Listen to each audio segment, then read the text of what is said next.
आज के वीडियो में हम समझेंगे क्रेडिट कंट्रोल क्या होता है और आरबीआई कैसे और क्यों करता है क्रेडिट कंट्रोल, क्या ऑब्जेक्टिव्स होते हैं क्रेडिट कंट्रोल के। देखिए, सिंपल भाषा में बताऊं तो क्रेडिट कंट्रोल का मतलब होता है मनी के फ्लो को बढ़ाना या कम करना according to requirement of different sectors of society. Easy भाषा में अभी आपको एक नल दिख रहा है, नल का काम क्या होता है? पानी के फ्लो को कम करना या बढ़ाना जितनी भी रिक्वायरमेंट हो उसके हिसाब से। जैसे अगर आप एक बकेट लेते हैं और बकेट फुल होने वाली होती है तो हम लोग फ्लो को कम कर देते हैं। अगर बकेट पूरी खाली है और हमको बहुत जल्दी पानी की रिक्वायरमेंट है तो हम लोग टैप को पूरी तरह से ओपन कर देते हैं। तो इसका मतलब हमारी रिक्वायरमेंट्स के हिसाब से हम लोग टैप के फ्लो को बढ़ाते हैं, कम करते हैं। दूसरा एग्जांपल दूं तो air condition.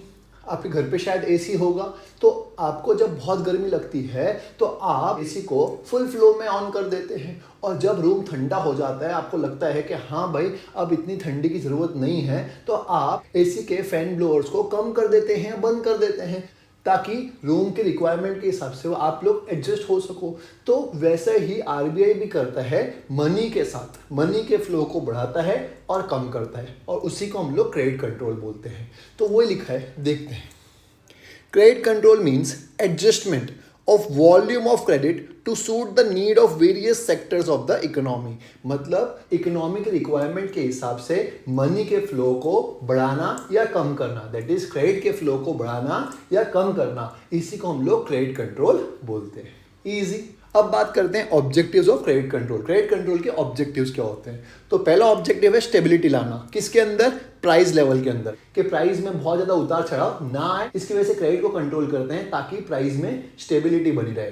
In the same way Indian rupee जो है उसकी वैल्यू अगेंस्ट डॉलर्स, उसमें भी स्टेबिलिटी बनी रहे। दूसरा, to maintain stability in exchange rate. अभी जैसे मैंने आपको बताया, एक्सचेंज रेट में भी स्टेबिलिटी बनी रहनी चाहिए। तीसरा, to maintain stability in money market. हमारे मनी मार्केट में भी स्टेबिलिटी रहनी चाहिए। ऐसा मनी मार्केट अच्छा नहीं होता जिसमें बहुत ज़्यादा फ्लक्चुएशंस आते हैं, तो आरबीआई का काम है कि मनी मार्केट के अंदर भी स्टेबिलिटी बनाए रखे। उसके लिए क्रेडिट कंट्रोल बहुत ही इंपॉर्टेंट वेपन होता है। फोर्थ, टू एलिमिनेट और reduce the vagaries of business cycle by controlling and regulating supply of credit. देखिए, जो भी वेजरीज या हर्डल्स आते हैं या प्रॉब्लम्स आती है या दुविधाएं आती है किसमें, बिजनेस साइकिल्स में, उसको कम करना या एलिमिनेट कर देना, ये भी एक ऑब्जेक्टिव होता है क्रेडिट कंट्रोल का।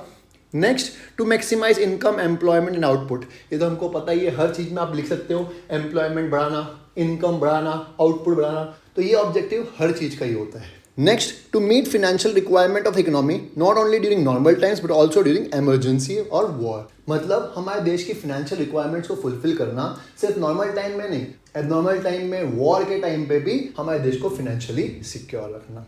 और last, to promote economic growth. और लास्ट ऑब्जेक्टिव होता है इकोनॉमिक ग्रोथ को प्रमोट करना। सिंपल। तो ये छोटा सा वीडियो था जो बताता है क्रेडिट कंट्रोल होता क्या है और उसके ऑब्जेक्टिव्स क्या होते हैं। मुझे उम्मीद है आपको समझ में आया होगा, और अगर आपको लगता है मेरे वीडियोस आपके हेल्प आ रहे हैं तो प्लीज़ अपने फ्रेंड्स के साथ ज़रूर शेयर करिएगा मेरे वीडियोस को, ताकि वो लोग भी अच्छे से पढ़ाई कर सके। मिलते हैं नेक्स्ट वीडियो में, तब तक के लिए अगर मेरे चैनल को सब्सक्राइब नहीं किया तो प्लीज़ सब्सक्राइब कर लीजिए।